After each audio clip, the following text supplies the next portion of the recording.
Baik, Assalamualaikum warahmatullahi wabarakatuh. Kita lanjutkan untuk materi yang pertama dari materi kewarganegaraan, yakni kita akan membahas mengenai hakikat dan pentingnya kewarganegaraan.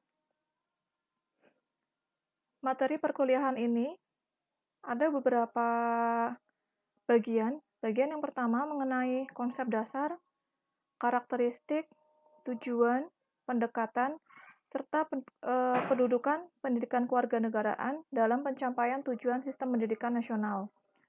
Yang kedua, mengembangkan sikap positif terhadap Negara Kesatuan Republik Indonesia itu sendiri. Yang ketiga, membahas mengenai hak-hak asasi manusia atau HAM dalam konteks Indonesia khususnya. Yang keempat, warga negara dan kewarganegaraan serta hubungannya antara warga negara dengan negara. Yang kelima, Konstitusi Negara dan UUD NKRI tahun 1945. Kemudian yang berikutnya membahas mengenai budaya politik, demokrasi, dan civil society di dalam kewarganegaraan. Yang ketujuh, mengenai cara pandang lokal dalam konteks wawasan kebangsaan dan nasionalisme Indonesia. Yang kedelapan, mengenai manajemen konflik dan ketahanan nasional Indonesia. Dan yang terakhir adalah pembahasan mengenai politik dan strategi nasional Indonesia. Untuk yang pertama, apa itu hakikat dan pentingnya pendidikan kewarganegaraan yang akan dibahas saat ini? Pendidikan kewarganegaraan itu sendiri adalah sebuah program pendidikan yang berintikan demokrasi politik yang diperluas dengan sumber-sumber pengetahuan lainnya. Baik itu mendapatkan pengaruh positif dari pendidikan sekolah, masyarakat, dan orang tua. Yang kesemuanya itu diproses guna melatih para siswa untuk berpikir kritis, analitis, bersikap, dan bertindak demokratis dalam mempersiapkan hidup demokratis berdasarkan Pancasila dan UUD 45. Jadi dasarnya untuk mata kuliah pendidikan kewarganegaraan itu mata kuliah yang menggabungkan dari beberapa sumber. Baik itu saat kalian berada di sekolah atau berada di kampus, saat kalian bermasyarakat, ataupun saat kalian berinteraksi dengan orang tua. Orang tua di sini bukan hanya orang tua kalian sendiri, melainkan ada orang tua yang lain. Entah itu dosen, pembimbing, ataupun orang tua kalian saat berada di rumah. Di masyarakat pun, apabila kalian bertemu dengan orang yang lebih senior atau orang yang secara umur jauh lebih tinggi dibandingkan kalian, itu juga merupakan orang tua. Nah, tujuannya apa? Tujuan dari pendidikan kewarganegaraan adalah untuk membentuk warga negara yang baik atau good citizen. Apa sih good citizen itu? Untuk good citizen adalah masyarakat yang hidup dalam keadaan damai, sejahtera, tentram, aman, dan memiliki apresiasi yang besar terhadap perbedaan. Mengingat masyarakat Indonesia itu sendiri adalah masyarakat madani, di mana kalau masyarakat madani kita sendiri tahu bahwa bangsa Indonesia terdiri dari berbagai macam suku bangsa, agama, ras, bahasa, dan lain-lain. Maka perlu adanya pengetahuan mengenai good citizen. Karena good citizen merupakan salah satu kunci untuk membangun good governance atau pemerintahan yang baik. Dimana kalau pembahasan mungkin saat kalian SMA ya sudah pernah dijelaskan bagaimana sih unsur-unsur pemerintahan yang baik, dimana di dalam pemerintahan yang baik itu terdapat tiga penggolongan, yakni pertama negara atau pemerintahan itu sendiri, yang kedua swasta, dan yang ketiga adalah masyarakat yang baik. Nah, itu pembahasan mengenai good citizen. Terus yang berikutnya, apa sih hakikat dan pentingnya pendidikan kewarganegaraan? Saat ini, menurut penelitian, Indonesia itu berada pada urutan 16 besar. Itu kemungkinan saat pandemi belum terjadi. Nah, prediksi saat itu, pada tahun 2030, ekonomi Indonesia ternyata akan berada di urutan 7 besar dunia. Nah, Gimana perubahan terjadi untuk masa depan Indonesia khususnya? Semua sebenarnya berada di tangan bangsa Indonesia itu sendiri. Apakah bangsa Indonesia akan menjadi bangsa yang adil makmur, atau bangsa Indonesia akan menjadi bangsa yang terpuruk? Semua itu tergantung kepada bangsa Indonesia itu sendiri. Gimana sih dengan konstitusinya? Gimana sih dengan landasannya dan lain-lain. Kemudian, konsep dasar, karakteristik, tujuan, pendekatan, serta kedudukan kewarganegaraan dalam pencapaian khususnya untuk tujuan sistem pendidikan nasional, karena kita membahas kewarganegaraan dalam ruang lingkup perguruan tinggi ya. Jadi, ada beberapa yang akan dibahas. Yang pertama, mengenai konsep dasar PKN itu sendiri atau pendidikan kewarganegaraan. PKN merupakan mata kuliah wajib dalam setiap program studi. Jadi setiap prodi itu pasti ada mata kuliah PKN. Terus untuk mata kuliah Pancasila, agama, kewarganegaraan merupakan mata kuliah pengembangan kepribadian atau biasa disebut dengan MPK, mata kuliah pengembangan kepribadian. Kemudian kepribadian atau karakter adalah hal yang penting dalam pembahasan kewarganegaraan ini. Di sini kita contohkan ada dua sosok orang di masa lalu, Hitler dan juga Dr. Lee Adarmawan. Mereka berdua adalah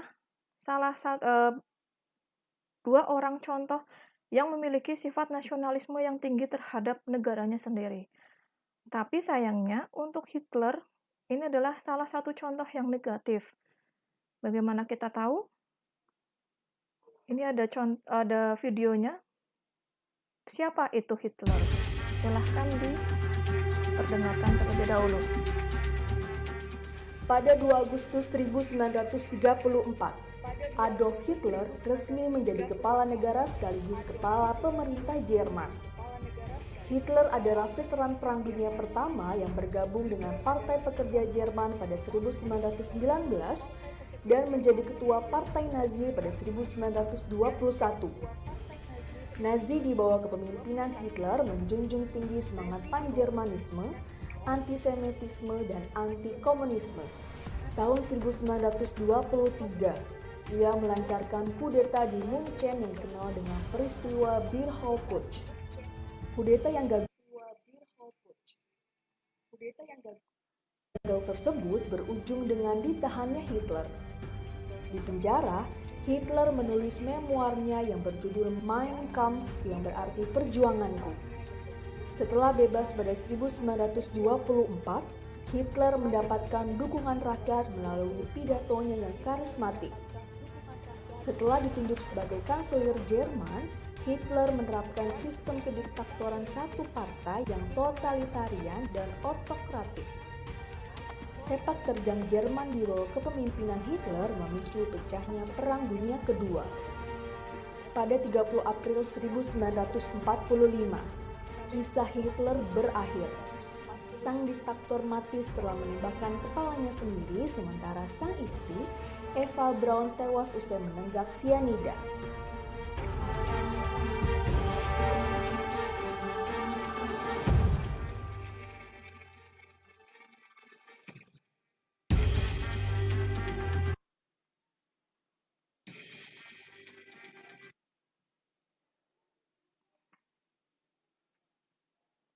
Baik, itu sekilas mengenai Adolf Hitler.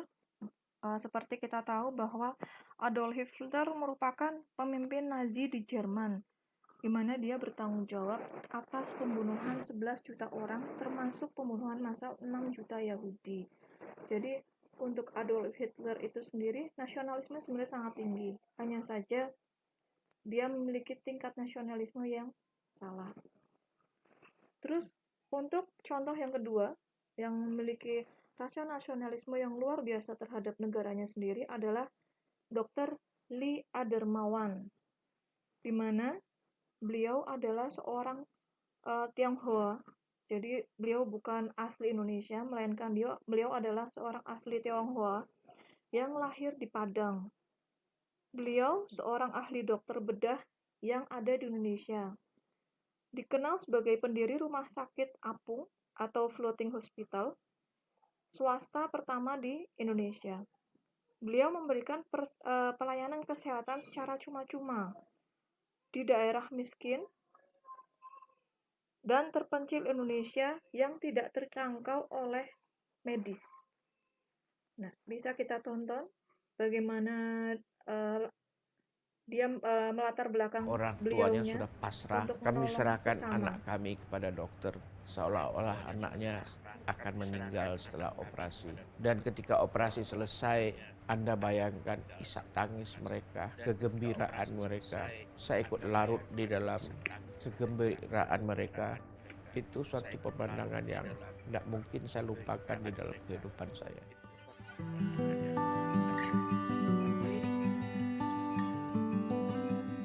Nama saya Dr. Lee Augustinus Darmawan. Saya adalah ahli bedah toraks, jantung, dan pembuluh darah. Saya adalah pendiri Yayasan Dokter Peduli atau Anda lebih mengenalnya sebagai Dr. Share. Pada tahun ini, tepatnya pada tanggal 19 November 2019, genap berusia 10 tahun.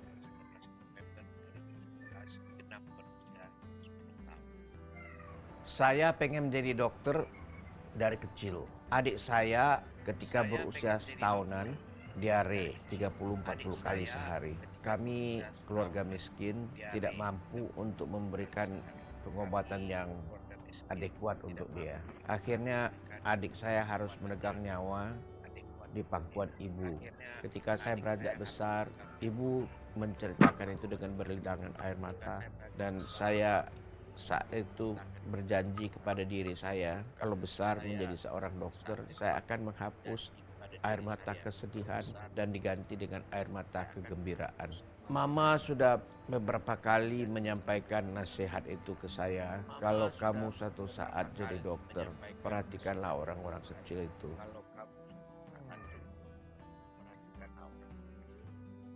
Untuk bikin rumah sakit apung ini, idenya muncul di tahun 2009 ketika saya mengoperasi seorang anak. Ini di K saya operasinya.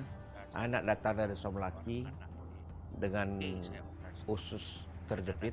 Perjalanan dari Somlaki ke Pulau K itu membutuhkan waktu 3 malam 2 hari. Secara teoritis medis itu sudah sangat terlambat. Anak datang dalam keadaan jelek, lalu operasi dilakukan, anak sembuh. Bukan kepanen dokternya, tapi ada kuasa ilahi yang melindungi anak ini. Saya terdorong untuk memberikan bantuan kepada mereka yang jauh dari Jakarta.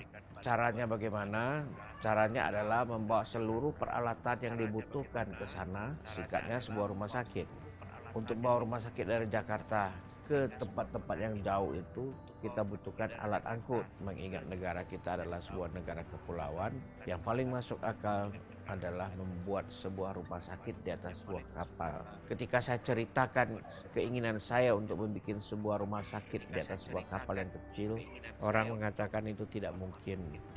Yang lebih berterus terang mengatakan, kamu gila, katanya. Makanya lahirlah sebutan dokter gila bagi saya.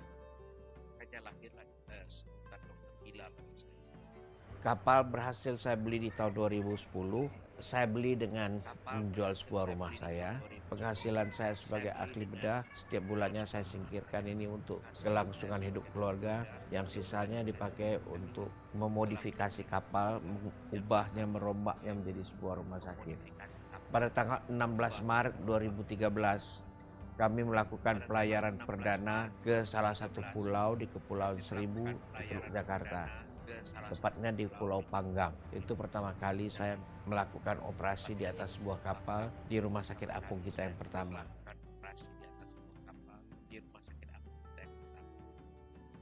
Kalau mendukung barangkali hanya keluarga saya ya, yang tidak pernah mengomel. Saya menggunakan uang begitu banyak, menjual satu rumah, tidak pernah keluar kata-kata negatif dari mereka. Ini adalah pengorbanan keluarga yang kadang-kadang dilupakan orang. Orang cuma kenal saya Tapi sebetulnya kalau keluarga tidak mendukung, tidak menyokong, tidak mungkin akan terjadi proyek yang begini, yang membutuhkan banyak pengorbanan, pengorbanan finansial, pengorbanan waktu, pengorbanan kemampuan, dan korban perasaan. Ini adalah rumah sakit, dan dengan demikian juga segala fasilitas yang ada di rumah sakit ini harus sesuai standar. Jadi kami ada kamar bedah 2 buah, kami ada laboratorium, kami ada X-ray, ruang perawatan 40 tempat tidur, ruang perawatan baby juga, ya. Jadi semuanya komplit lah.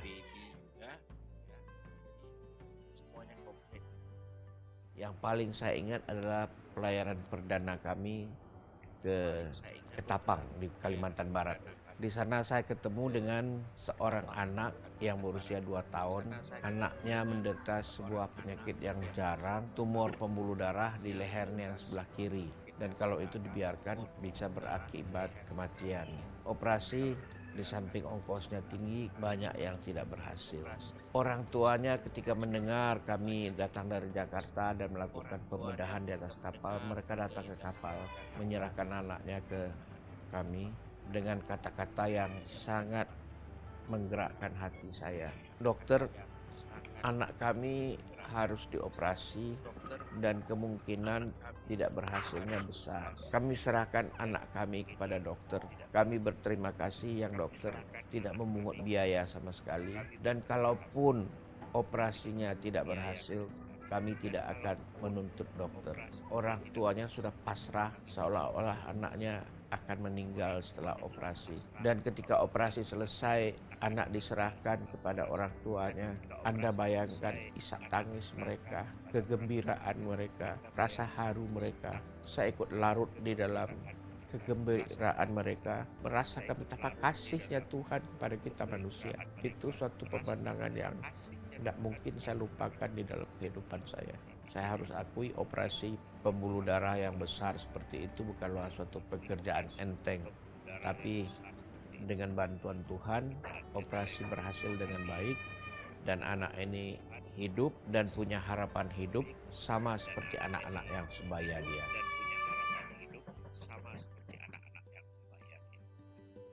Sebenarnya kalau kita melihat begitu banyak pulau-pulau yang belum terjelajahi, tidak mungkin dijelajahi oleh kami dengan kekuatan yang minim ini.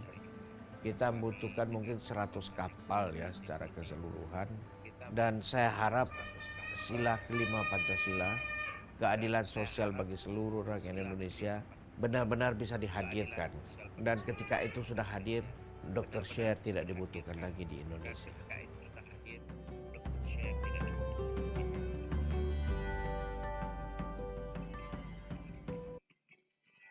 Orang tuanya sudah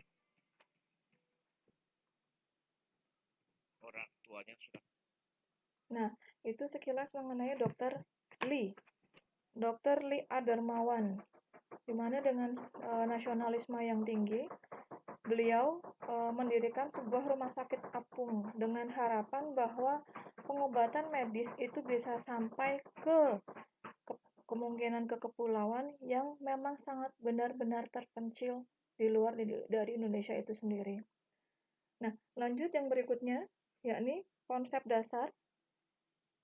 Ada tujuan dari mata kuliah pengembangan kepribadian adalah membangun manusia Indonesia yang beriman, bertakwa kepada Tuhan Yang Maha Esa, berbudi pekerti luhur, berkepribadian mantap dan mandiri, serta mempunyai rasa tanggung jawab kemasyarakatan dan kebangsaan.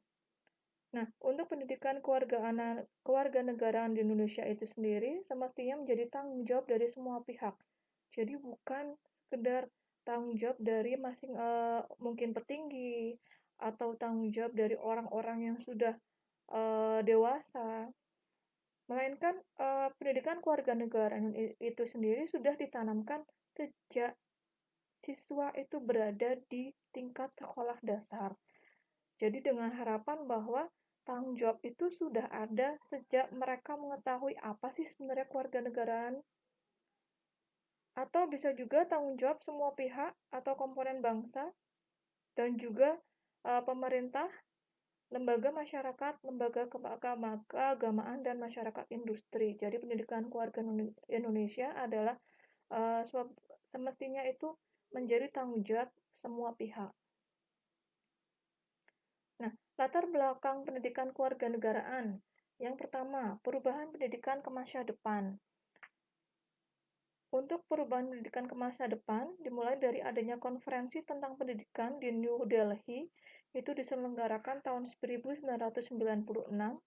kemudian dilanjutkan dengan konferensi pendidikan tinggi, yang diselenggarakan oleh UNESCO tahun 1998, yang menyepakati tanggung jawab pendidikan tidak hanya meneruskan nilai, mentransfer pengetahuan, teknologi, dan seni, tetapi juga melahirkan warga negara yang berkesadaran tinggi tentang bangsa dan kemanusiaan.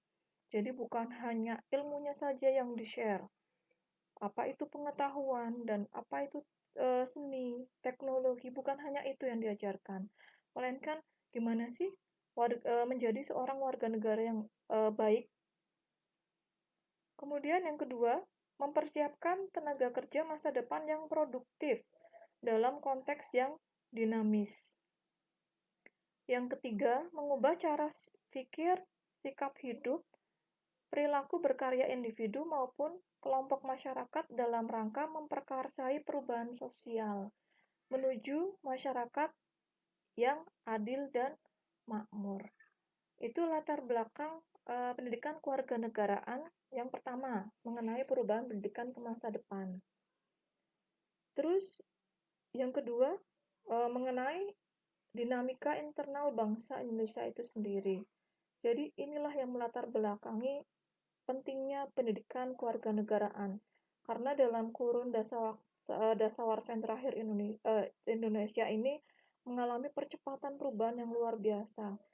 Perkembangan di mana-mana, pembangunan di mana-mana, bahkan juga untuk tingkat pendidikan pun sudah sangat luar biasa. Terus juga yang melatar belakangi berikutnya adalah melemahnya komitmen masyarakat terhadap nilai dasar yang telah lama menjadi prinsip bahkan sebagai pandangan hidup, mengakibatkan sistem filosofi bangsa Indonesia menjadi rapuh. Sebenarnya kita tahu apa sih landasan negara kita, apa sih simbolnya, dan lain-lain. Itu dimulai dari sejak kita masih berada di sekolah dasar. Tetapi sayangnya, terkadang itu hanya sebagai pengetahuan saja, tidak diterapkan di dalam kehidupan sehari-hari. Bahkan sikap kita mungkin terkadang sekedar masa bodoh ya. Nah, itu yang melatar belakangi pentingnya kewarganegaraan. Hal ini bisa disebabkan karena faktor eksternal maupun faktor internal. Eksternal bisa pengaruh globalisasi yang disemangati liberalisme, mendorong lahirnya sistem kapitalisme di bidang ekonomi dan demokrasi liberal di bidang politik. Untuk faktor internal itu bersumber dari internal bangsa Indonesia itu sendiri. Nah, apa sih tujuan dari pendidikan kewarganegaraan? Pendidikan kewarganegaraan itu sebenarnya diajarkan bukan hanya di Indonesia itu sendiri loh, melainkan di seluruh dunia mereka mengajarkan mengenai pendidikan kewarganegaraan, khususnya mengenai negara mereka itu sendiri. Ada berbagai penggunaan nama. Ada yang menyebutnya sebagai civic education, ada yang menyebutnya sebagai citizenship education, ada juga yang menyebutnya sebagai democracy education. Mata kuliah sama, atau pelajaran yang diajarkan pun sama. Semuanya mengajarkan mengenai kewarganegaraan. Nah, ada beberapa peran strategis di mana kewarganegaraan itu sendiri mempersiapkan warga negara yang cerdas, bertanggung jawab, dan berkeadaban, paling tidak memiliki adab. Terus yang berikutnya, semua negara yang formal menganut demokrasi menerapkan pendidikan kewarganegaraan dengan muatan demokrasi, rule of law, HAM, dan perdamaian, dan selalu mengaitkan dengan kondisi bangsa masing-masing. Itulah beberapa tujuan dari pendidikan kewarganegaraan. Yang lainnya lagi bisa diringkas, yakni tujuan pendidikan kewarganegaraan adalah pertama, mengembangkan sikap dan perilaku kewarganegaraan yang memiliki apresiasi nilai moral, etika, dan religius. Yang kedua, menjadi seorang warga negara yang cerdas, berkarakter, menjunjung tinggi nilai kemanusiaan. Kemudian menumbuh kembangkan jiwa semangat nasionalisme, rasa cinta tanah air, mengembangkan sikap demokratif, berkeadaban dan bertanggung jawab. Dan yang kelima, menjunjung tinggi nilai keadilan. Nah, itulah tujuan dari pendidikan kewarganegaraan. Ada mengembangkan nilai moral, ada juga menumbuh kembangkan sikap nasionalisme, khususnya terhadap rasa cinta tanah air, terus juga sikap demokratis, dan lain-lain. Nah, pendidikan kewarganegaraan dalam sistem pendidikan nasional. Bagaimana sih sebenarnya? Salah satu tujuan pendidikan nasional adalah berkembangnya potensi peserta anak didik agar menjadi manusia yang beriman, bertakwa kepada Tuhan Yang Maha Esa, berakhlak, berilmu, cakap, kreatif, dan menjadi warga negara yang demokratif dan khususnya sangat bertanggung jawab. Entah itu tanggung jawab terhadap dirinya sendiri, atau tanggung jawab terhadap lingkungan, atau tanggung jawab terhadap keluarga, dan khususnya bertanggung jawab terhadap dirinya dengan Tuhannya. Nah, harapannya dari tujuan pendidikan nasional tersebut adalah akan tumbuh, khususnya di lingkungan perguruan tinggi ya, akan tumbuh menjadi ilmuwan atau profesional, berdaya saing. Jadi kalian tuh memiliki daya saing, bukan hanya secara nasional, melainkan juga secara internasional. Selain itu juga menjadi warga negara Indonesia yang memiliki rasa kebangsaan dan cinta tanah air. Nah, Pancasila sebagai nilai dasar PKN untuk berkarya bagi lulusan perguruan tinggi. Program MKP atau mata kuliah pengembangan kepribadian, MPK maaf, sebagai pendidikan nilai di perguruan tinggi memiliki fungsi meletakkan dasar nilai sebagai pedoman berkarya bagi lulusan perguruan tinggi. Konsekuensinya, pendidikan kewarganegaraan sebagai mata kuliah pengembangan kepribadian adalah keseluruhan materi dari pembelajaran PKN itu sendiri disirati dari nilai-nilai yang ada di dalam Pancasila atau 5 dasar negara kita. Nah, perannya apa saja? Untuk sila yang pertama, nilai ketuhanan dalam sila ketuhanan yang Maha Esa. Itu bisa melengkapi ilmu pengetahuan, menciptakan perimbangan antara rasional dan irasional, antara rasa dan akal. Itu peran untuk sila pertama. Peran untuk sila kedua, memberi arah dan mengendalikan ilmu pengetahuan. Di mana sila kedua ini mengenai nilai kemanusiaan. Yang ketiga, nilai persatuan, yakni perannya ada di dalam pengakuan kebinekaan. Dalam kesatuan ada koeksistensi, kohesivitas, kesetaraan, kekeluargaan, dan supremasi hukum. Terus yang keempat, nilai kerakyatan, di mana perannya adalah menjunjung tinggi nilai demokrasi yang berkeadaban, tidak memberi ruang bagi paham egoisme keilmuan. Ada yang namanya istilah puritanisme, otonomi keilmuan, liberalisme, dan individualisme dalam konteks kehidupan.